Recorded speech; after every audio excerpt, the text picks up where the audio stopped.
자, 안녕하세요. 지난 시간에 이어서 현수 법장 스님 이야기 계속 해드리도록 하겠습니다. 화엄종에 있어서 화엄종에 5분의 큰 스님이 계시거든요. 초조 지엄 스님, 초조 두순 스님, 2조 지엄 스님, 그다음에 3조 법장 스님, 4조 진관 스님, 5조 종밀 스님 이렇게 계시지만 실제로 중앙이잖아요. 네, 걸그룹도 이게 센터가 딱 이렇게 있잖아요. 네, 이어른이 최고입니다. 이어른이 최강자고 모든 거의 다 이런 사상적 기반을 당신 스승인 지엄 스님이 제가 보기엔 창의력이 굉장히 대단하신 분이고 그거를 체계적으로 해서 쫙 이렇게 갖춰서 체계성을 구현한 거는 이 현수 법장 스님. 그래서 그런 특징이 있는 거죠. 특징이. 예. 자, 지난 시간에 이어서 얘기를 해볼게요. 28세에 670년 출가, 그리고 측천무 같은 경우는 690년에서 705년까지 이제 제위에 있는 거예요. 그 당시에 주나라였었다. 이당을 끊고 그다음 무주의 시대가 열렸었던 거죠. 한 15년 정도. 그리고 다시 이제 이윤기라고 하는 이제 현종 쪽에서 자기 아버지를 위에 올리면서 올라가는 거죠. 당현종. 그래서 이제 낙양의 태원사를 창건하고 이때 칙명으로 출가를 하게 되고 그 다음에 뚝 끊겨서 갑자기 50세가 되죠. 이게 뭘 의미하는 걸까? 아니 저는 그냥 이렇게 쭉 이어른 일대기를 이렇게 보다 보니까 중간에 저렇게 공백이 있다는 건 뭐냐면 빨리 못 떴구나 이렇게 생각하시면 돼. 이게 빨리 못 떴다. 떴으면 뭔가가 있었겠지. 저 중간에 일어나는 사건이 뭐냐면 전에 제가 말씀드렸었어요. 그 왕명간 사건하고 곽신양 사건. 그러니까는 왕명간이라는 사람이 지옥에 가서 어떻게 그렇게 했더니 지옥의 개송 하나를 약인용료니 삼세일체불 은관법개성 일체유심족 그 개송을 외우면 지옥이 사라진다더라. 라고 하는 그 부분이 하나가 나오고 그 다음에 그 곽신양이라고 하는 분이 죽어서 도리천에 갔더니 거기 있는 보살이 미륵보살 아니고 그 옆에 있는 이렇게 약간 서브보살 이렇게 배석한 보살이 거기 화엄경을 굉장히 잘하는 분이 있는데 너는 왜 화엄경 안 배웠냐 이렇게 얘기하니까 그런 거 못 들었는데요. 그렇게 해서 나중에 해보니까 현수 법장 스님이더라. 이런 게 이제 화엄경 전기라고 하는 법장 스님이 쓴 책에 나오는데 그게 뭔 얘기인지 저도 잘 모르겠습니다. 맞는 얘기인지 아닌지 정확하게 판단을 못 하겠어요. 왜? 정상적이면 자기 얘기를 자기가 쓰진 않아. 그렇게 화엄경을 설법하는 그 대단한 사람이 법장이에요. 이렇게 자기가 쓰지는 못하거든. 아니 실제로 그게 있다고 하더라도 누가 저한테 그렇게 얘기를 하는 거, 이렇게 자연 스님이 대단하고 어쩌고 그러면 그걸 그냥 그렇게 듣고, 아유, 그래요. 이렇게 흐뭇하면서 가지, 그걸 내가 내 책에 쓰진 않아. 이렇게 쓰면 동아시아 정서에서는 이게 지정신이야. 이런 평가를 받는다. 그래서 저게 손이 탔을까? 이런 생각도 하는. 아니면 마지막 승부수가 하나 있죠. 진짜 뜨고 싶었는가 봐. 뭐냐면 인터넷에도 그거 있어요. 자기 그런 뉴스 못 보셨어요? 연예인이 자기 거에 좋은 댓글을 다는 거야. 이름 바꿔가면서. 뭔 뜻인지 아시겠죠? 설마 저 정도 레벨의 머리도 좋고 대단한 어른이 설마 그런 행동을 했을까 싶은 생각도 있고 그래서 판단이 상당히 애매합니다. 상당히 애매해요. 저도 남이 좋은 댓글을 달아놓으면 좋아요는 눌러줘도 거기다가 맞아요 이렇게는 안 하거든. 얼쑤 이렇게 안 해. 그거는 역풍 맞아 역풍. 그거는 좀 그런데 그게 법장 스님의 기록에서 그게 나온다는 거예요. 그래서 이걸 손을 탔나? 저는 손을 탔을 거라고 생각을 해요. 나중에 전해지는 과정에서 이제 법장 스님 얘기가 들어갔겠. 설마 자기가 자기를 그렇게 쓰지는 않거든. 서양은 그렇게 쓸 수도 있어요. 문화가 인도부터 서양 쪽은 그렇게 쓸 수도 있어. 근데 동양에서는 정서상 그렇게 쓰면 절대 안 돼. 동아시아 정서에서는 절대 그렇게 하면 안 돼. 내가 나서면 죽어. 딱 이렇게 물러나서 겸손한 척. 내가 그런 걸 잘 못해가지고 잘 안 풀리잖아. 야, 전에 제가 그 얘기 했더니 진짜 사람들 희한하게 보던데. 나는 잘난 척 하는 게 아니다. 내가 그 얘기. 그거 거의 짤처럼 돌아다니는 게 있어요. 나는 잘난 척 하는 게 아니다. 나는 그냥 잘났을 뿐이다.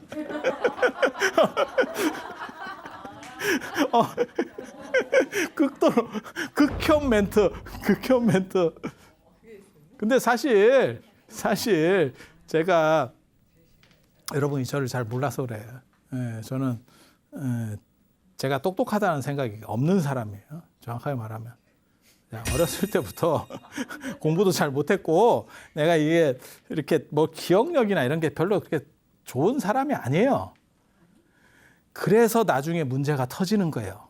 기억을 뭘 잘 못하니까 하나로 연결시켜서 무언가를 기억하려고 하는, 그러니까 기억해내는 게, 기억력이 너무 좋으면 창의력이 떨어집니다. 왜냐하면 단어들을 정확하게 알고 사건들을 정확하게 기억하게, 이게 얼음하게 한 반쯤 날아가야 그것을 붙잡고 싶은 생각이 있는 사람이 하나로 뭉뚱그리는 과정에서 또 다른 생각으로 발전해서 가는 거예요. 퍼즐을 다르게 맞춘다니까. 퍼즐이 너무 뚜렷하게 딱딱딱 아우가 맞으면 다른 선택 여지가 없어요. 근데 머리가 나쁜 사람들이, 좀 반쯤 나쁜 사람들이 이게 선택이 이게 한두 개가 비는 거야. 그러면 이거를 내가 채워 넣어. 이걸 색을 칠한다고. 야매로. 거기서 창의력이 나와요. 그러니까 근성은 있어야 돼. 근데 이걸 채워 넣으려는 의지도 없어. 그러면 다음 생을. 금생은 거의 없습니다. 그건 안 됩니다. 그래서 제가 보기에는 창의력은 기억력과 반비례한다. 저는 그런 생각을 해요.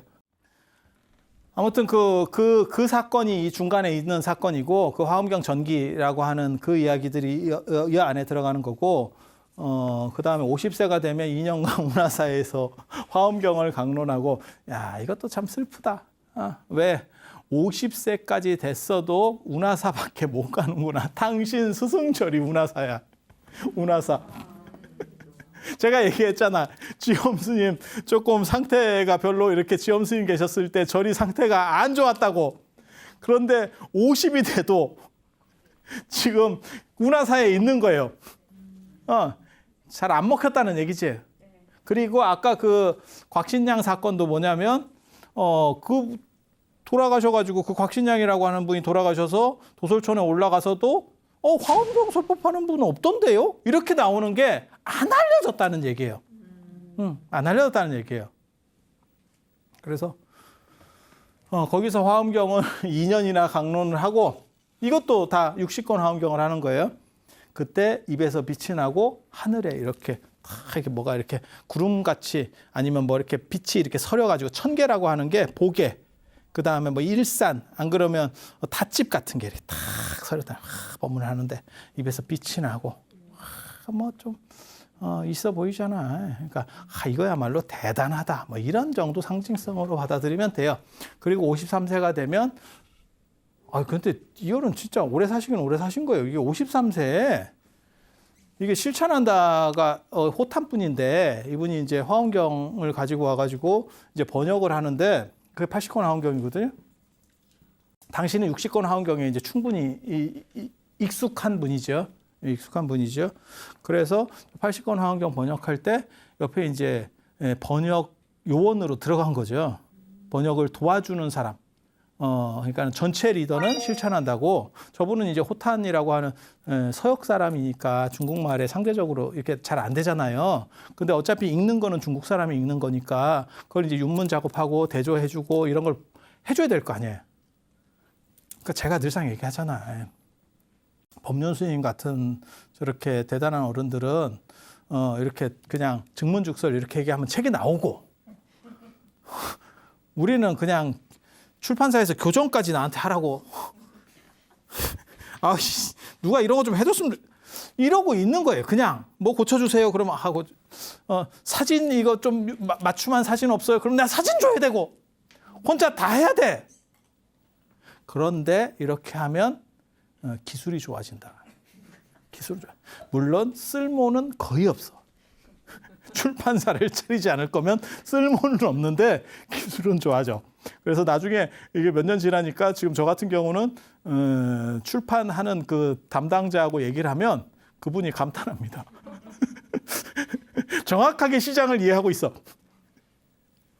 좀 뜬 사람들은 그걸 이해를 못 하거든. 우리는 맨바닥에서 맨날 이렇게 부딪히고 있기 때문에 잘 이해하지. 불수기사에서 불수기사라고 얘기했잖아요. 불수기사가 아니고 이게 낙양에 있는 사찰이에요. 여기서 역경을 할 때 여기 참여했다. 야, 이거 대단하지. 네, 53세. 네, 53세. 53세에 거기서 밑에서 이거 했다는 얘기거든요. 그 얘기는 뭐냐면 상대적으로 그렇게 높은 반열에까지는 아직 아닌갑다라는 걸 일단 생각해 볼 수 있고, 그다음에 조금 이제 되기 시작했는갑다도 생각해 볼 수 있어요. 왜냐하면 저런 중요한 사업에 들어갔다는 거는 어느 정도 학자로서 안 그러면 이 위상이 어느 정도는 있어야 참여를 할 수 있거든요. 그래도 53세는 힘들었을 겁니다. 지금 53세도 힘든데 번역에 참석했다고 그래봐. 노안이다, 노안. 53세 노안. 돋보기가 없잖아. 그럼 이거 어떻게 할 거야? 물론 그 당시에는 글씨가 큽니다. 글씨가 큽니다. 그래서 보통 일이 아니에요. 게다가 저 어른이 이제 무슨 뭐 인도말이나 이런 데 아주 능하지 않았을 거거든요. 머리는 좋아서 어느 정도 됐어도 딱 아마 저처럼 됐을 거예요. 이게 인도말에 익숙해서 번역에 참석하는 게 아니고 내용을 일단 다 알아. 이런 걸 이 어른이 한 20번 정도를 이렇게 화엄경을 평생에 걸쳐서 이렇게 강론을 하시거든요. 그러니까 화엄경을 일으키고 저리키고 다 할 수 있는 거야. 그래서 이게 버전이 좀 다른 거지 큰 차이가 있는 건 아니거든. 그러니까 어벤져스의 세계관을 알면, 세계관을 내가 어벤져스 만화를 어느 정도 이상 다 익숙하게 봤으면 그 어벤져스에서 좀 다른 캐릭터가 나와도 이해할 수 있어. 무슨 뜻인지 아시겠어요? 정확한 건 아니야. 하지만 충분히 내가 그 안에서 이거를 뽑아낼 수 있어. 그러니까 우리 같은 경우도 그런 게 있어요. 저도 중국말도 안 되고 뭐 일본말도 안 되고 이래도 그런 문헌들 같은 경우는 보거든요. 그러니까 말이 안 되는 거지 그 문헌이라고 하는 거는 어차피 글은 한자가 많으니까 그럴 것 같지 않아요? 그러면 100%가 되느냐? 100% 안 됩니다. 100%는 안 됩니다. 차라리 그냥 고문어이면 몰라도 일본어 같으면은 일본어가 중간중간에 박혀 있는 거고, 그 다음에 중국 문헌 같은 경우는 지금 그게 이제 간자들을 쟤네가 쓰니까 이렇게 박혀 있는 거예요. 그래서 그래도 대충은 이게 판단이 충분히 되지. 그리고 이어른 입장에서는 현장에서 굴렀잖아. 이렇게 계속 강의를 했잖아. 그러니까 현장에서 유효한 번역으로서 도움을 줄 수 있는 거지. 그러니까 원뜻이 얼마나 중요하냐도 중요하지만 이게 먹힐 수 있는 번역이냐? 이거는 재번역이란 말이에요. 처음 번역이라고 하는 것은 굉장한 의미가 있지만 비슷한 60권짜리가 이미 있는데 80권짜리로 조금 더 다른 거를 번역하는 거거든. 그러면 차별점을 줘야지. 그러니까 먹히냐의 관점도 존재했을 거라고 보는 거예요. 거기서 참여를 하고 이 양반은 진짜 공부하는 의지는 굉장히 강한가 봐. 여기 의정스님 번역할 때도 참석을 해요. 환갑이다, 환갑. 지금 환갑도 이게 안 되는 데는 저 시절에는 환갑이면요. 환생했다. 지금 다시 시작한 겁니다. 그 정도 연세라고 봐야 돼요. 그런데 저 때 역장에 참석한다는 건 진짜 요즘으로 말하면 뭐냐면 한 정년퇴직 다 하고 명예교수까지 해서 명예교사 70까지 가는 거거든요. 명예교수까지 한 사람이 학회에 내가 발표할게. 발표자로 들어간다는 그런 정신 자세예요. 아마 70도 안 될 거예요. 지금 더 될 거예요. 저 때 60 하나면 지금으로 나이 계산하면 거의 80 이상이라고 봐야 될 거예요. 근데 그거를 현장에서 뛰는 사람들과 같이 부딪히면서 한다? 야, 이거는 진짜 정신 자세가 뭐랄까, 학문에 대해서 어떤 프로의식이 있지 않으면 저거는 어려울 겁니다. 가장에서 할 수 있는 게 아니에요. 삭신이 쑤시는데 뭘 가장은 어떻게 해요. 그리고 이런 역장들에서는 대부분 다 새로운 이러한 경전들이 번역되면서 거기에서 새로운 소스들이 많이 나오거든요. 그러니까 젊고 공부 똘똘한 놈들이 많이 모이는 자리들이에요. 그러니까 중진 이상의 굉장히 잘 나가는 사람들 이렇게.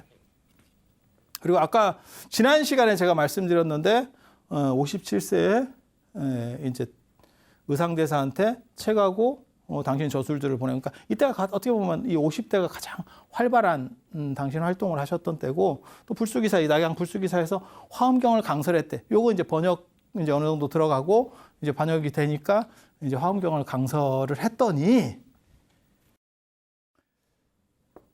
지진이 일어났어요. 지진이. 좀 굉장히 재밌는 기록이거든요. 저런 게 뭘 의미하는 거냐면 뭐 육종 진동이 일어난다 이런 얘기 들어보셨어요? 뭐 부처님이 태어나실 때 뭐 돌아가실 때 이렇게 땅이 이분들의 이런 에너지를 감당하지 못해서 흔들리는 거예요. 그걸 굉장한 서상이라고 생각했거든 옛날 사람들은. 근데 실제로 지금 과학적으로 생각하면 부처님 그 부분은 거의 상징성이라고 보시면 되고 이거는 저는 사실이었을 거라고 생각해요. 왜냐하면 서안 낙양 이쪽도 지진됩니다. 지진됩니다. 지난 시간에 우리가 했던 그 법문사 탑도 그 지진 맞은 거예요. 지진 맞지 않으면 절반이 그 탑이 사진 보시면 탑이 굉장히 높습니다. 그 한 50m 정도 올라갈 거예요. 이렇게 된 탑인데 미사일같이 생긴 탑인데 이게 나중에 비 와가지고 절반만 다 허물어지거든요. 이렇게. 그런데 이거는 지진을 한번 맞아서 이렇게 되는 거지 지진을 정확하게 지진 안 맞은 상태에서는 이렇게 반만 무너지지 않아요. 절대. 저건 지진을 한번 맞은 거예요. 그래서 한번 이렇게 한번 이게 전탑들은 저게 가능해요. 석탑은 불가능하고 석탑은 뭐 제주 자체가 그러니까 불가능하고 전탑은 저게 가능합니다. 그래서 지진을 좀 맞으면 거기에 틈이 생기고 틈이 생기면 거기에 빗물이 들어가서 얼었다 녹았다 하면서 점점 했다가 어느 순간 지반이 약하면 그쪽으로 샥 무너지는 거예요. 가능하거든요. 그래서 저 동네가 지진이 나는 건 맞아요. 그리고 그게 진령산맥하고도 관련이 돼요. 계속 태백산 얘기하는 그 진령산맥하고도 관련이 돼. 그래서 그 당시에는 이거를 굉장한 이적으로 봤어요. 근데 요즘 생각을 이제 하면, 야, 이거 꼭 그런 건가?에 대해서 이제 생각을 해보게 되는 거죠. 이런 공부하다 보면 되게 재밌어요. 저런 얘기들을 보면서, 아, 옛날 사람들은 이걸 가지고 이렇게 판단을 했고, 지금 관점에서 보면, 저게요, 지진 나면 이적이 아니고 절단 납니다. 특히 중국은 더 절단 납니다. 왜? 벽돌집은 지진에 가장 약한 게 벽돌집이에요. 여러분 아시는지 모르겠는데 제가 방화관리자로서 얘기하는데 제가 운전면허도 없는데 국가 자격증 방화관리자 자격증이 있어요. 방화관리자 자격증. 지진 나면 큰 건물이 안전하고 아파트가 안전한 거고 작은 건물일수록 위험하고 제일 위험한 건 벽돌집입니다. 벽돌집 절단 납니다. 흔들었을 때 이게 떨어지는 거죠. 그렇게 해서 예전에 그 사천성 지진 같은 데서 굉장히 많은 피해들을 보는 것도 그런 이유예요. 저층의 벽돌집 중심이었기 때문에 그럼 완전히 그냥 무덤됩니다. 지진 나면. 그래서 저런 거를 이제 판단들이 굉장히 달랐던 거죠. 지금으로 보면 재앙이고 옛날에는 이게 화엄경을 강설하니까 일어난 이적이고 한쪽에는 또 그렇게 해석을 한 거죠. 그 다음에 61세 때 의정 스님이 제가 전에 그런 말씀 드렸었어요. 중국에 역경 하시는 분들 중에서 구마라집, 진제, 현장 3대 역경가가 있고 그 다음 순으로 이제 꼽을 수 있는 분들이 좀 여러 분 있는데 그 중에 한 분이 의정 스님이에요. 의정 스님은 설일체 유부 문헌들을 많이 번역했죠. 특히 율장. 그래서 오부율이라고 제가 그런 얘기도 예전에 잠깐 했었습니다. 4분율, 5분율, 십송율, 그 다음에 마하승기율, 그 다음에 유부율. 그리고 지금은 남방의 빨리율까지 해서 남북전 6부율이라고 하는 거고 원래는 이렇게 5부율을 얘기를 하거든요. 그런데 그 율장 중에서 이 의정 스님이 남해귀기 내법전을 쓰신 분이에요. 남해귀기 내법전, 그 다음에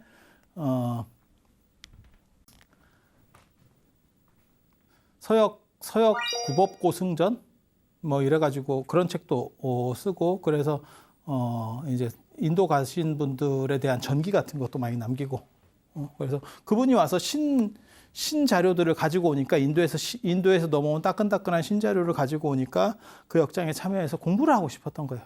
이게 대단하지. 이런 열정은 참 진짜 본받아야 돼요.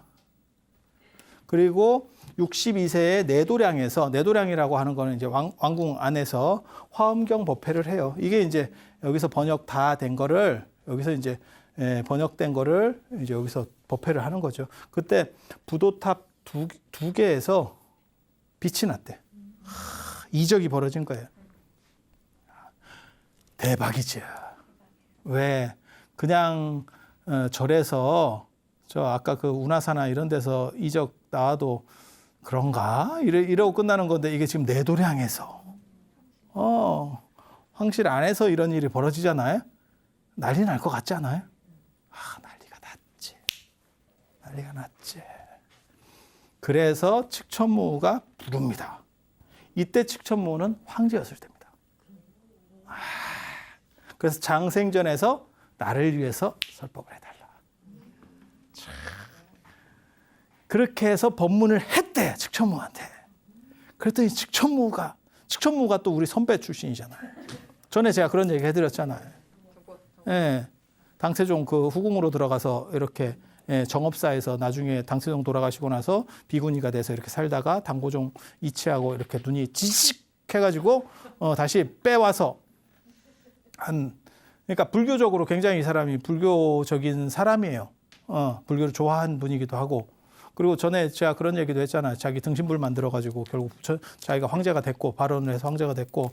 그래서 굉장히 불교적인데 그래서 법장 스님한테 이렇게 딱 들으니까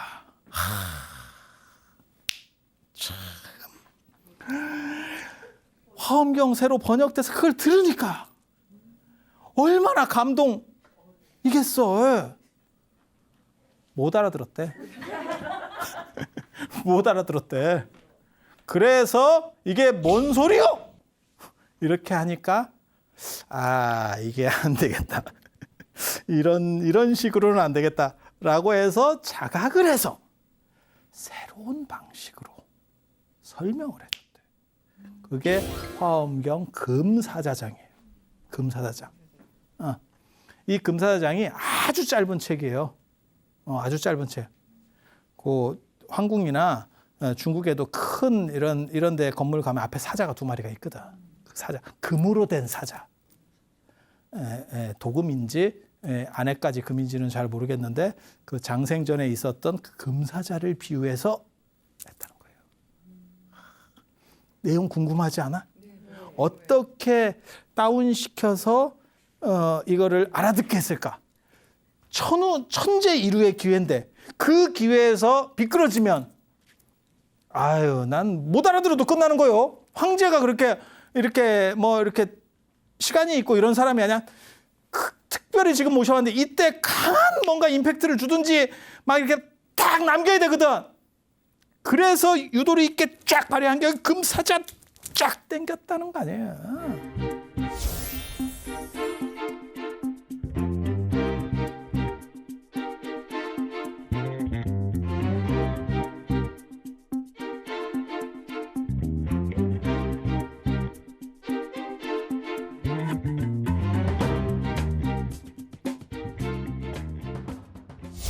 법장 스님이 칙천무를 만난 그 전에도 뭐 불수기사 관련해서도 뭐 이런 얘기들이 조금씩 얘기들이 있는 거 있는데 사실은 다 봐도 낙양의 태원사나 이런 얘기들도 봐도 제대로 만난 적은 없었던 것 같아요. 그러니까 첫 대면 같아요. 어떻게 보면 그 첫 대면에서 어떻게 어필하느냐의 문제에서 당신이 가지고 간 카드를 썼는데 안 맞은 거예요. 굉장히 당황스러운 일이거든요. 그 중압감이라고 하는 거는 여러분 아마 모를 겁니다. 그러니까 지금 제가 만약에 대통령을 만나도 그 정도 중압감은 없을 거예요. 아니면 말지 뭐. 왜냐하면 지금은 왕조 국가가 아니기 때문에 그런 정도의 존경심이 없어요. 그러니까 지금 현재 존재하는 나라 중에서 비교할 수 있는 건 북한 정도 생각하시면 돼요. 북한 인민이 김정은에게 불려갔어. 그렇게 해서 뭘 했는데 내가 준비한 걸 했더니 개그를 한 거예요. 그랬더니 그게 개그요? 동무 그게 개그요? 이렇게 나온 거야. 등골에 땀이 쫙 그러면서 쎄한 거지. 그걸 순식간에 반전시킨다는 거는요. 이게 현장 스님, 법장 스님이 단순히 공부만 잘하는 게 아니고 이게 굉장히 탄력적이었던 사람이구나라는 걸 알 수 있는 굉장히 재밌는 대목이에요.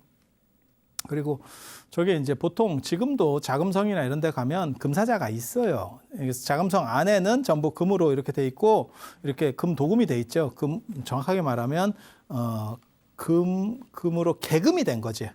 작은 거는 수은 도금하지만 큰 거는 수음 도금할 수 있는 기술이 없기 때문에 그 당시에 수은 아말감법이라고 수은에다가 금가루를 녹여서 이렇게 수은을 계속 버무리면 되는데 그게 아마 쉽지 않았을 겁니다. 그래서 아마 우리가 불상에다가 개금하듯이 이런 방식을 썼을 거예요. 근데 아마 상황들은 좀씩 달랐겠죠. 왜냐하면 비를 맞았을 때 어떻게 대처하느냐에 대한 문제들이 있기 때문에.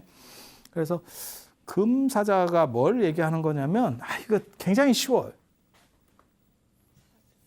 사자예요. 이게 달인데 뭐 이렇게 앉아 있어. 갈기고 이 사자가 두 마리 있거든. 암사자, 숫사자 이렇게 두 마리를 놓거든요. 이렇게 대칭으로. 인도는 숫사자만 쓰고 동아시아는 암수를 같이 써요. 나도 좀 그렇긴 하다만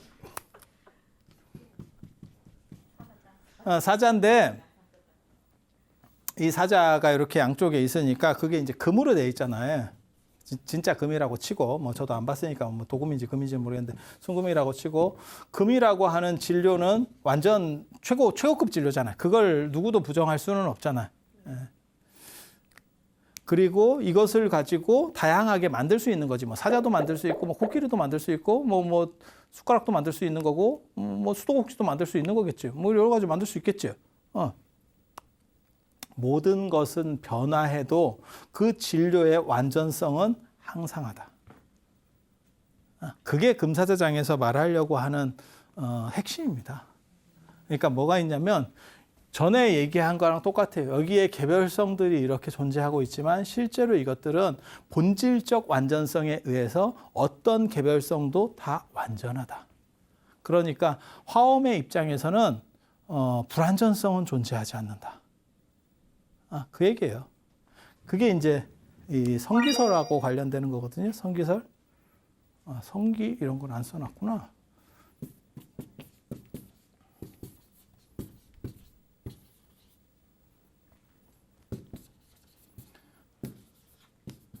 완전함에서 일어난다는 거예요. 모든 것은 완전함에서 일어난다. 그러니까 불완전성은 없고 이게 무한이라고 그랬잖아요. 그러니까는 공간도 무한, 전에 지지난 시간에 제가 이 얘기를 했어요. 시간도 무한, 공간도 무한.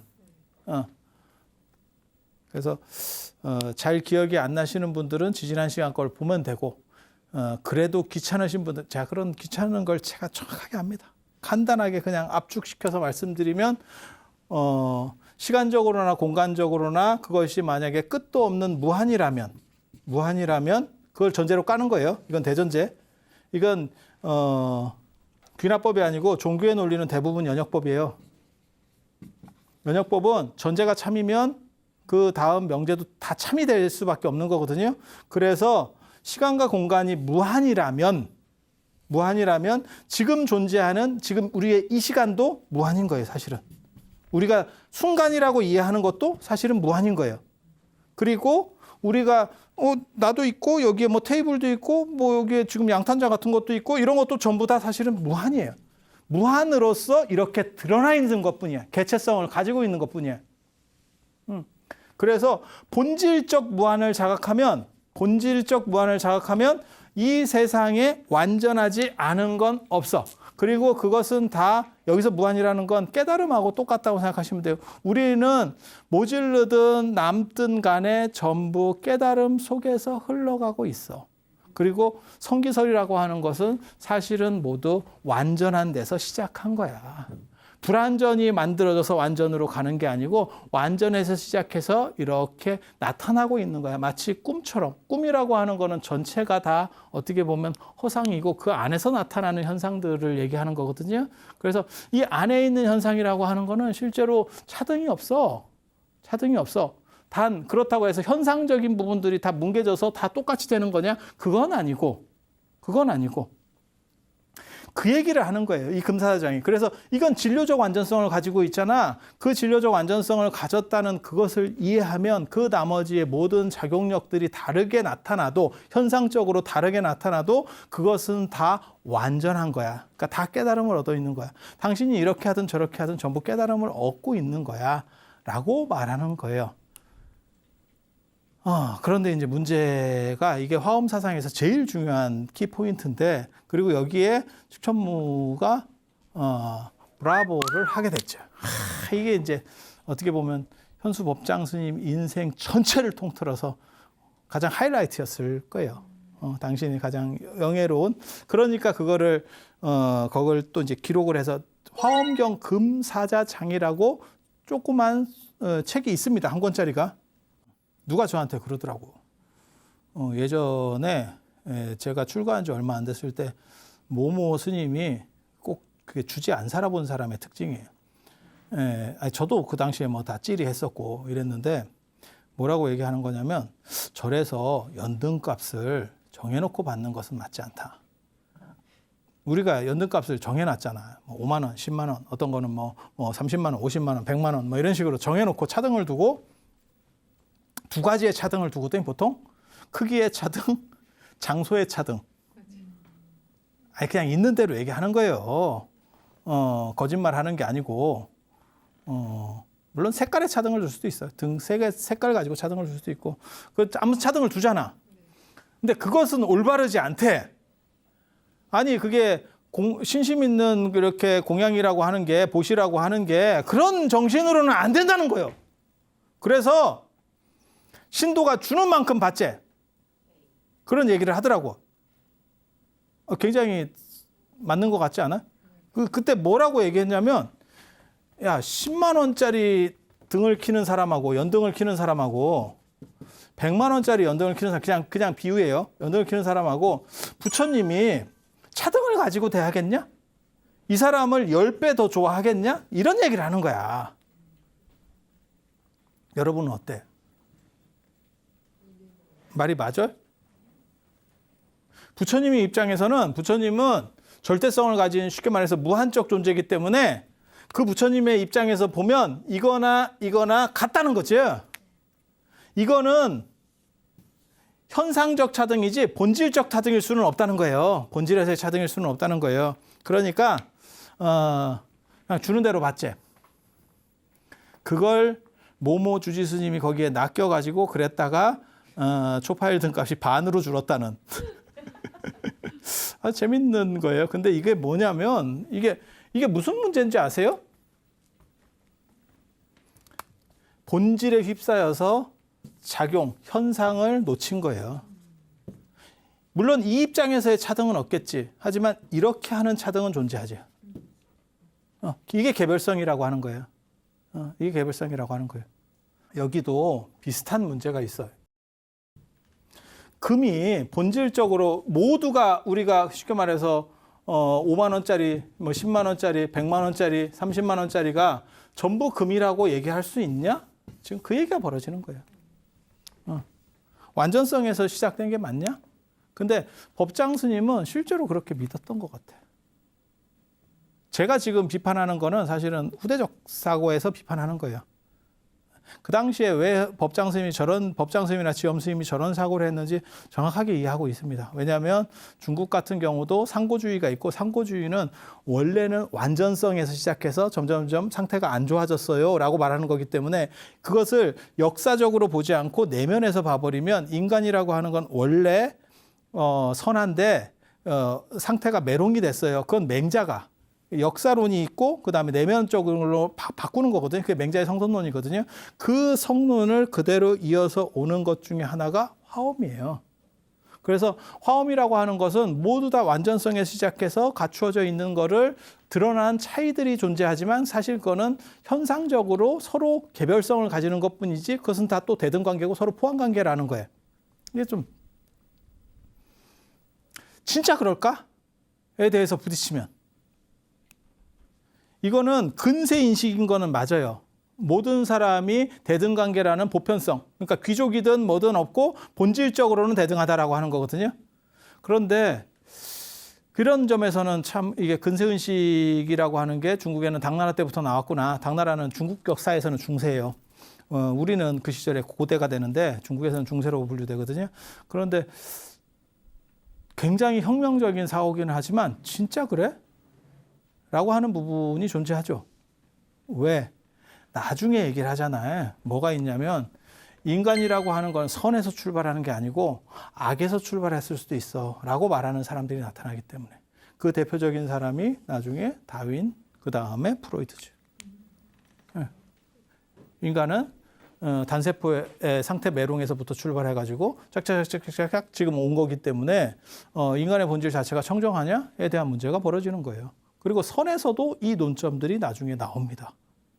그래서 선에서 저거를 그냥 화엄의 저러한 성기설 같은 거, 그러니까 완전성에서 시작했다라고 하는 걸 타고 가면 어떤 식의 화두를 드냐면 이목고 같은 거에 집중을 하게 되는 거고, 그런데 사실 그런 흐름만 있는 건 아니에요. 선이. 나중에 선 얘기할 때 다시 얘기를 해드릴게. 그래서 이게 멋있긴 한데 여기에 자체로 문제가 있다더라. 라고 하는 정도만 기본적으로 이해를 해두세요. 그리고 사실 이게 맹자의 성선설 얘기하고 제가 얘기할 때 한번 사실은 훑었었어요. 근데 너무 옛날 얘기를 해서 지금 기억이 안 날 뿐이지 나중에 기회 되면 제가 요거에 관련해서 한 번 더 얘기를 해드릴게요. 왜냐하면 나중에 천태종에서 현계다면과 관련해서 성악설도 나오거든요. 성구설이라고 하는 게 나옵니다. 성구설. 악도 존재한다. 여기는 다 온리 선만 있어야 돼요. 온리 선만. 선이 왜곡된 상황이 우리의 차등이 존재하는 것뿐이야. 그래서 그것은 본질적으로만 보면, 금이라는 본질성으로 보면 다 통할 수 있는 거야. 라고 얘기하는 거예요. 그래서 이게 화엄에서 말하는 어떻게 보면 금사사장의 핵심이라고 보시면 돼요.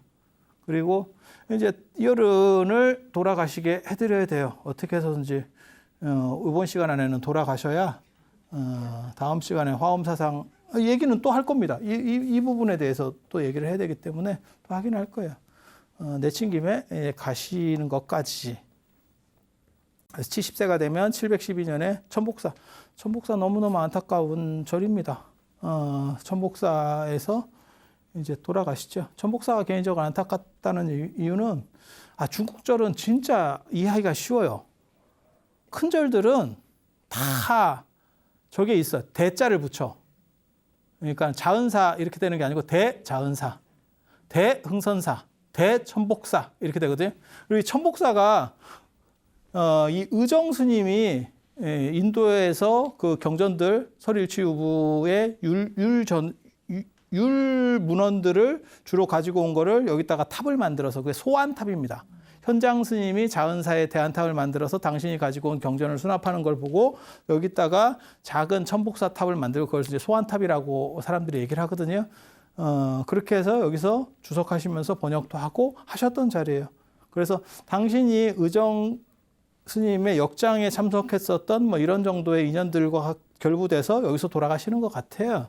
그래서 대천복사가 굉장히 중요한 절인데 안타깝게도 지금 가보면 절은 없고 그냥 관광상품만 팔고 있고 그래서 안타깝다는 거예요. 저렇게 레벨이 대단한 현수법장 스님과 의정 스님의 이러한 자취가 담긴 절에 가보면 잡상인만 있는 너무너무 안타까운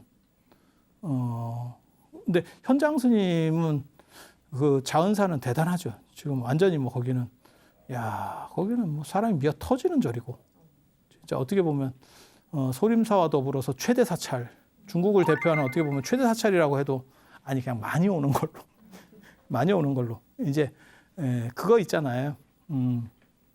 산이 깊고 물이 깊어서 다 되는 게 아니고 도인이 있고 용이 살아야 된다. 이러면 이제 판단 기준이 또 바뀌는 거고 단순히 이제 사람만 많이 오는 걸로 치면 아마 소림사하고 쌍두마차로 해도 크게 문제는 없을 겁니다.